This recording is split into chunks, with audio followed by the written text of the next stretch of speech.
जहाँ की आज मैं लेके आई हूँ एक बहुत ही प्यारा टॉपिक। आज मैं बात करूंगी अपने प्रिय शहर के बारे में, जो कि नवाबों का शहर, साथ ही साथ गोल्डन सिटी के नाम से जाना जाता है। जी आप बिल्कुल सही समझ रहे हैं, मैं उत्तर प्रदेश की राजधानी लखनऊ के बारे में बात कर रही हूँ। आप सभी जानते होंगे कि इसे नवाबों का शहर क्यों कहा जाता है, क्योंकि यहाँ जो कहानी है, जो इतिहास है, पूरे नवाबों से भरी हुई है। अगर मैं लखनऊ की बात करूं तो इसे बहुसांस्कृतिक शहर कहा जाता है, जहां की सिया नवाबों के समृद्ध द्वारा शिष्टाचार, सुंदर उद्यान, कविता, इतिहास आदि के लिए बहुत ज्यादा प्रसिद्ध है। पहले लखनऊ को लक्ष्मणपुर कहा जाता था। क्यों कहा जाता था? क्योंकि भगवान लक्ष्मण इस शहर के राजा हुआ करते थे। लखनऊ शहर अपने तहजीब और नजाकत के लिए बहुत ही ज्यादा फेमस है। अब मैं बात करूंगी अपने अनुभव को लेकर, जहां जहां मैं घूमी हूँ, और मैं उसका वर्णन दूंगी कि आखिर ये जगह इतना प्रसिद्ध क्यों है और आप लोगों को भी क्यों जाना चाहिए। सबसे पहले मैं बात करूंगी अपनी यूनिवर्सिटी ऑफ लखनऊ के बारे में, जहां से मैं अपनी ग्रेजुएशन की शिक्षा पूरी की हूँ। यूनिवर्सिटी ऑफ लखनऊ की मैं बात करूँ तो ये बहुत ही अच्छा, बहुत ही प्रसिद्ध यूनिवर्सिटी है। इसको 102 साल पूरे हो चुके हैं। इसको अवध यूनिवर्सिटी के नाम से भी जाना जाता था, और यहाँ के जो बहुत से जो बच्चे होते हैं, उनका सपना होता है कि मैं लखनऊ यूनिवर्सिटी में आकर पढूं। अगर मैं बात करूं तो ये एक रैगिंग फ्री कैंपस है, साथ ही साथ यहाँ पास अफोर्डेबल फीस भी होती है। यहाँ पास जो स्ट्रक्चर है बहुत ही ज़्यादा सुंदर है, बहुत ही फ्लॉन्टिंग एनवायरनमेंट है। मतलब यहाँ अगर मैं बात करूँ तो हर एक चीज़ बहुत ही ज़्यादा अच्छा है। मैं बात करूँगी उन सारे मॉन्यूमेंट्स के बारे में जो कि यहाँ बहुत ही ज़्यादा प्रसिद्ध है। सबसे पहले अगर मैं लखनऊ की बात करती हूँ तो लोग कहते हैं कि इमामबाड़ा घूमने के लिए, बड़ा इमामबाड़ा। जी हाँ, बड़ा इमामबाड़ा लखनऊ का सबसे प्रसिद्ध मॉन्यूमेंट है। यहाँ अगर मैं बात करूँ, इसे भूल भुलैया भी कहा जाता है। भूल भुलैया इसलिए कहा जाता है क्योंकि यहाँ पास 1024 रास्ते घुसने के लिए हैं और 2 रास्ते सिर्फ बाहर निकलने के लिए। ये मुसलमानों का एक तीर्थ स्थल है, जहाँ पास मुहर्रम में बहुत ही ज्यादा भीड़ होती है। अगर मैं बात करूँ बड़ा इमामबाड़ा के स्ट्रक्चर की, यहाँ पास कोई भी वुड या कोई भी मेटल यूज नहीं हुआ है। अगर मैं बात करती हूँ, यहाँ पास ना ही कोई बीम का पिलर लगा हुआ है। साथ ही अगर ओवरऑल मैं बात करूँ तो it is a fine specimen of architecture.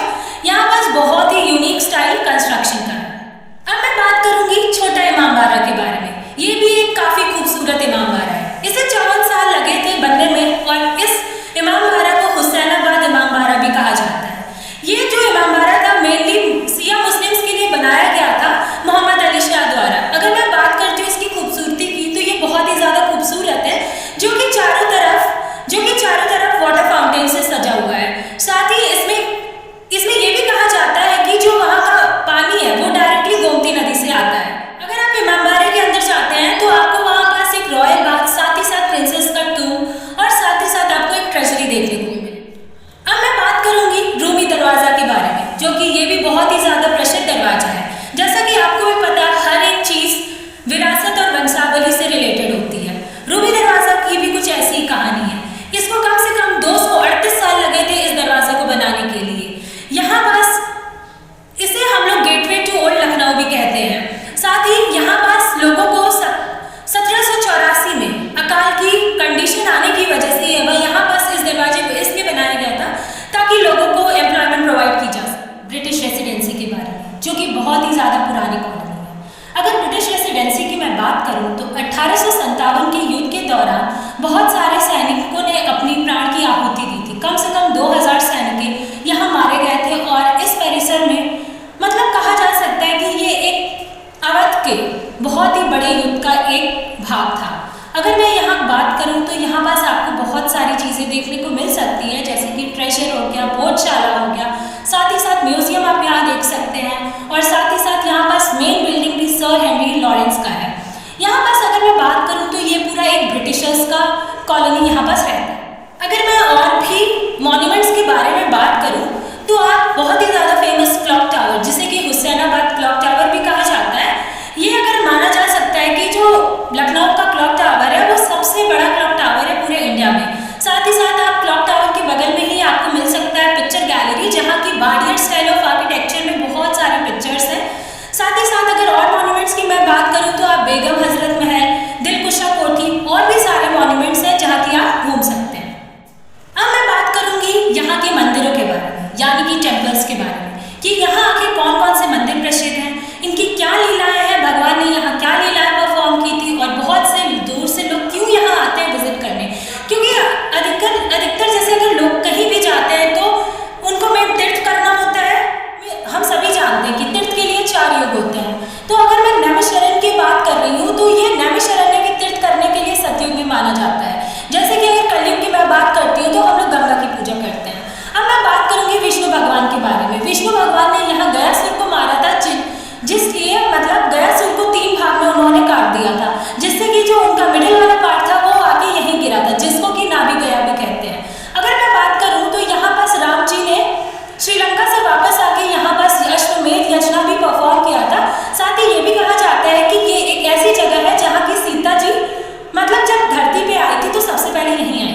बहुत ही ज़्यादा पुराना मंदिर जो कि शिव जी को डिवोटेड है। अगर मैं इस मंदिर की बात करूं तो ये इतना ज़्यादा प्रसिद्ध इसलिए है क्योंकि लॉर्ड शिवा ने एक बहुत ही ज़्यादा होली डांस परफॉर्म किया था जिसे कि तांडव नाम से जाना जाता है। यहाँ पास जब वो डांस कर रहे थे तभी क्या हुआ था कि यहाँ पास एक सेक्रेट सिंबल जिसको कि लिंगम कहा जाता है वो पूरी तरह फैल गया था। और यहाँ ये भी कहा जाता है कि यहाँ जो भी लोग मन्नत मांगते हैं उनकी मन्नत पूरी भी होती है। मान सेतु के बारे में जो कि बहुत ही ज़्यादा प्रसिद्ध मंदिर है। अगर मैं इस मंदिर की बात करती हूँ तो संत नीम करोली बाबा ने इस मंदिर का निर्माण करवाया था। अगर मैं बात करूँ 1960 में एक बाढ़ आने की वजह से मतलब पूरा उस एरिया का जगह पूरी तरीके से तबाह हो चुका था। सिर्फ जो वहाँ की हनुमान जी की मूर्ति थी सिर्फ वो अनटच थी, मतलब उसको बाढ़ ने छुआ नहीं। तो फिर उसके बाद नीम करोली बाबा ने सोचा कि इस मंदिर का निर्माण कराया जाए, तो तब से ये हनुमान संकट मोचन का मंदिर बहुत ही ज़्यादा प्रसिद्ध है। हनुमान धाम के बारे में जो कि गोमती नदी के किनारे स्थित है, ये एक बहुत ही खूबसूरत मंदिर है। अगर मैं इस मंदिर की बात करूँ यहाँ बस 1 लाख से भी ज़्यादा छोटे छोटे हनुमान जी की आपको मूर्तियाँ मिल जाएंगी। साथ ही अगर मैं उस मंदिर की अगर मैं बात करूँ तो उसे इस तरीके से बनाया गया है जैसे लगेगा कि we have come to a divine world. बात करूँगी खाटू श्याम मंदिर के बारे में जो कि यहाँ पर आपको बेहद सुकून का अनुभव होगा। अगर मैं इस मंदिर की बात करूँ तो यहाँ जो लोग भी पूरी मान्यता के साथ आते हैं यहाँ बस उनकी सारी मनोकामनाएं पूरी होती हैं। अगर मैं इस मंदिर की बात करूँ तो यहाँ आपको सुकून का अनुभव होगा। साथ ही साथ 500 लोग इस मंदिर में आराम से आ सकते हैं। इस मंदिर को दुखियों का सहारा भी कहा जाता है क्योंकि यहाँ पर श्री कृष्ण ने अपनी माँ को वचन दिया था कि वो हारे का सहारा बनेंगे। साथ ही साथ ये बहुत ही यहाँ पर आपको गौशाला भी मिल जाएंगे। हम लोग पार्क के बारे में उद्यान किसको नहीं पसंद है, मुझे जाना बहुत ही ज़्यादा पसंद है। तो यहाँ काफ़ी सुंदर सुंदर बहुत सारे पार्क हैं जो कि मैं आपको बताऊंगी और सच में वो पार्क बहुत ही ज़्यादा खूबसूरत है। तो आइए हम लोग जानते हैं कि कौन कौन से पार्क यहाँ पास है। ये मैं बात करूंगी सबसे पहले जनेश्वर मिश्रा पार्क के बारे में जो कि एशिया का सबसे बड़ा पार्क है। अगर मैं इस पार्क की विशेषता के बारे में बात करूं तो पूरे यूपी में सबसे बड़ा सिंथेटिक जॉगिंग वाला एरिया यही है और यहाँ पास हजारों की संख्या में रंग बिरंगी मछलियाँ हैं। यहाँ माना जाता है कि मछलियों को खाना खिलाने से आपको बहुत ही ज़्यादा पुण्य मिलता है। साथ ही अगर मैं बात करूँ तो यहाँ ओपन जिम भी आपको प्रोवाइड होता है और बहुत ही ज़्यादा यहाँ पर सबसे ऊंचा झंडा फेमस पार्क जो कि BR अम्बेडकर पार्क है। जी हाँ, नाम से ही आप समझ गए होंगे कि अम्बेडकर पार्क BR अम्बेडकर जी के डेडिकेशन को सेलिब्रेट करने के लिए ही मनाया जाता है। उनके डेडिकेशन को मनाने के लिए इस पार्क का निर्माण हुआ। अगर मैं बात करूँ सिर्फ BR अम्बेडकर के डेडिकेशन से नहीं, उनके साथ जो भी ज्योतिबा फूले, कांसीराम, बिरसा मुंडा, इन सब के डेडिकेशन को भी जो कि इन्होंने इक्वालिटी के लिए, ह्यूमैनिटी के लिए इन्होंने जो किया था। आगे अगर मैं बात करूँ इस पार्क की विशेषता क्या है, यहाँ पास 1024 आपको एलिफेंट मिल जाएंगे और ये जो पार्क है रेड सैंडस्टोन से बना हुआ है। और बाकी अगर मैं इस बात की बात करूँ तो ये यहाँ बहुत सारे ब्यूटीफुल गार्डन्स हैं। आपको BR अम्बेडकर जी का स्टैचू साथ ही साथ म्यूजियम भी आपको मिल जाएगा जहाँ की उनके अर्ली लाइफ और उनके क्या उन्होंने अचीवमेंट्स मतलब क्या उनकी अचीवमेंट्स थी और उनकी सारी लाइफ रिलेटेड स्टोरी आपको म्यूजियम में मिल जाएगा। साथ ही साथ वहाँ पास आपको लाइब्रेरी भी दिखेगी।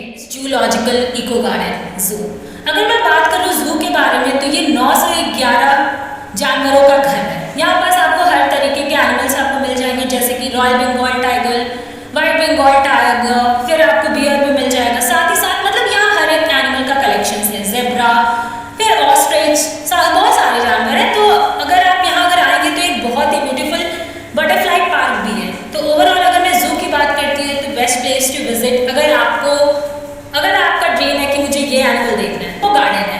इको गार्डन की अगर मैं बात करूँ तो ये भी काफ़ी बड़ा पार्क है और इस पार्क को इसलिए बनाया गया था ताकि यहाँ पास एनवायरमेंटल एस्पेक्ट्स को देखते हुए यहाँ पास 10 से भी ज़्यादा फाउंटेन्स आपको देखने के लिए मिल जाएगा और यहाँ बहुत ही भारी मात्रा में आप लोगों को सैम्पलिंग्स भी मिलेगा। प्लांट के सैम्पलिंग्स मिलेंगे जो कि प्लांटेड है। बाकी इस पार्क की अगर मैं बात करूँ तो यहाँ पास आपको बहुत बड़े बड़े animals like lion, tiger, dinosaurs, ये सब की आपको क्राफ्ट पेंटिंग मिलेगी जो कि ब्रॉन्ज से कार्व। मैं यहाँ और भी पार्क की बात करूँ तो यहाँ एक झूलेलाल पार्क भी है जो कि यहाँ पास इस पार्क में देव दिवाली भी मनाई जाती है। 1.5 लाख से भी ज़्यादा दिया यहाँ जलाए जाते हैं। अगर और पार्क की मैं बात करूँ तो river front Gomti river front बहुत ही ज़्यादा फेमस स्पॉट है जहाँ की अगर लोगों को सुकून की ज़िंदगी जीनी है तो इस पार्क में जा सकते हैं। ये पूरा हरियाली से भरा हुआ है और बहुत ही काफ़ी फेमस स्पॉट। चलते हैं आपको मॉल्स के बारे में, किसको मॉल जाना नहीं पसंद। तो सबसे पहले मैं बात करूँगी मेरा favourite mall, that is Phoenix plaza की अगर मैं बात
जो कि अमीनाबाद मार्केट है। अमीनाबाद मार्केट को अगर मैं बात करूं तो एक ग्रुप ऑफ मार्केट भी कहा जाता है। इस मार्केट को दिल्ली के चांदनी चौक से भी कंपेयर किया जाता है क्योंकि ये बहुत ही ज़्यादा फेमस मार्केट है। यहाँ पास आपको चिकनकारी, एम्ब्रॉयडरी, साथ ही साथ जरदोसी एम्ब्रॉयडरी के आपको क्लोथ्स मिल सकते हैं। साथ ही अगर मैं बात करूँ इसके अलावा चौक भी सबसे ज़्यादा बिजिएस्ट मार्केट आपको मिलेगा। इसके अलावा लेकराज, जनपद, साथ ही साथ ये मार्केट भी आपको यहाँ पास घूम सकते। अगर मैं अब बात करूँ खाने से रिलेटेड तो सबसे फेमस 10 नंबर, जिसको कि चटोरी गली भी कहा जाता है। यहाँ आपको हर फ्लेवर्स के ईटेबल्स मिल जाएंगे जो कि आप अपने फ्रेंड्स के साथ यहाँ पास चिल कर सकते हैं। कुछ रेस्टोरेंट्स की अगर मैं बात करूँ तो मैं बात करूँगी लेमन लॉज के बारे में, जो कि एक बहुत ही ज़्यादा फेमस बार है। यहाँ पास आपको चाइनीज़, इटालियन क्यूशीन्स भी मिल जाएंगे, साथ ही साथ आपको बहुत ही अच्छे बेवरेजेस मिल जाएंगे। अगर मैं इस जगह की बात करूँ तो यहाँ का जो इंटीरियर डिज़ाइनिंग है बहुत ही ज़्यादा सुंदर है। साथ ही साथ अगर मैं यहाँ की बात करूँ तो ये गुड प्लेस टू रिलैक्स है। अगर आप रिलैक्स करना चाहते हैं या अगर कोई भी मतलब कह सकते हैं कि बहुत ही ज़्यादा टायरिंग डे के बाद आप यहाँ आकर रिलैक्स कर सकते हैं। Everything is good. Then talking about the wings of fire. Wings of fire सभी का चॉइस होता है। ये जो अगर मैं इस रेस्टोरेंट की बात करूँ तो ये एक आइडियल प्लेस है फॉर द बर्थडे या तो कॉकटेल पार्टी के लिए या तो एनिवर्सरी के लिए। और यहाँ का जो मेन्यू भी है वो बहुत ही ज़्यादा अच्छा होता है। तो you can visit this wings of fire. अगर मैं बात करूँ अब चारबाग की, तो चारबाग एक बहुत ही ज़्यादा ब्यूटीफुल और बहुत ही ज़्यादा बिजिएस्ट रेलवे स्टेशन है।